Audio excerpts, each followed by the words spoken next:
We're midway through our journey and are exploring the snazzy bits of coastline between Port Lincoln and Ceduna. Josh, my man, my sunnies are on and we're heading into some serious stuff now, mate.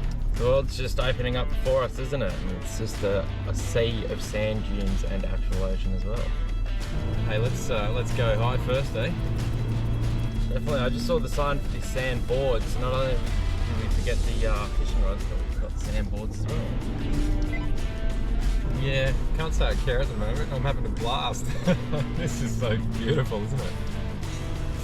Yeah, I dare say this is a whole lot more fun than sandboarding. 2 V6 turbo diesels, it's about all the power you need up here. Sounds terribly cliched, but I mean, this is why we buy the vehicles that we buy, that you can drive them to the shops and then just go, no worries, just don't mind cruising straight up a sand dune, if I don't mind. It's times like this when I begin to wonder why anyone owns a vehicle that isn't a four-wheel drive. Ooh, this is a bit sketchy here. You could get stuck in one of these bowls down here. I'm going to have to power it around here, I think. Hopefully I can make it out.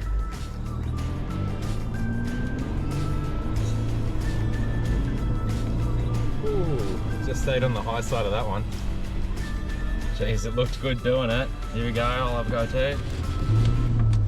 And it's not going as well for me.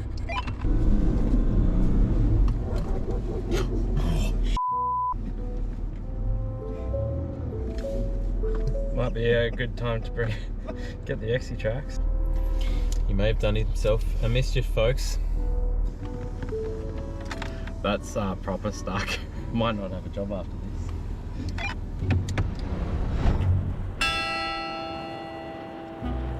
You've done it well, whatever you've done. I've done myself a bit of a mischief, haven't I? I was thinking, well, I was sitting in there, it was going to be a simple snatch job, but Oh my goodness. it may not be. That's well and truly buried. I underestimated the my ability driving, but also how hard or soft the sand might be. Yeah, so this is really deep, guys, and when it comes to recovery like this, that is, well, he's bogged it basically up to the top of the tyre. I guess if you're going to use a snatch strap, I'd really recommend hub height or lower in terms of getting bogged, because when you're talking about a snatch strap, giant elastic band, and there's going to be shock pressure, and essentially that shock pressure is going to hit a sand brick wall, and we don't want to do that. So a slower, more measured way of getting out of something like this is to pull the winch out. So we're going to grab the VRS and give it a crack.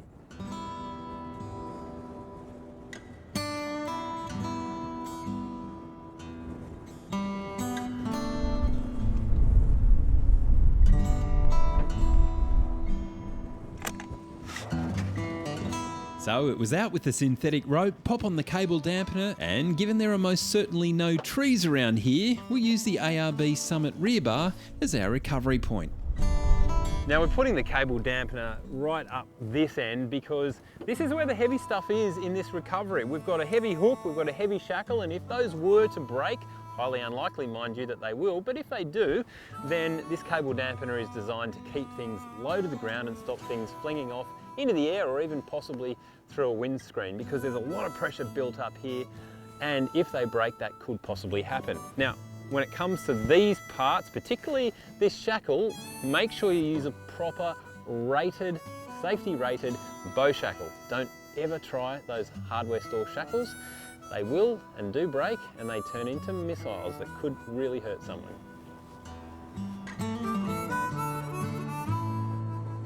Rightio, Pat, you ready to get this thing out? Absolutely, mate. I've got my brakes on, so hopefully I won't go anywhere, and bring it on in. No worries, well I'll take mine off then, and let's see if we can get this sucker out. Oh, there's a hell of a load on that winch at the moment. It's literally pulling my car backwards. It's going to be a real test for the VRS, but I'm sure it's got it in it. Just try and drive it a bit, mate. Give it a hand.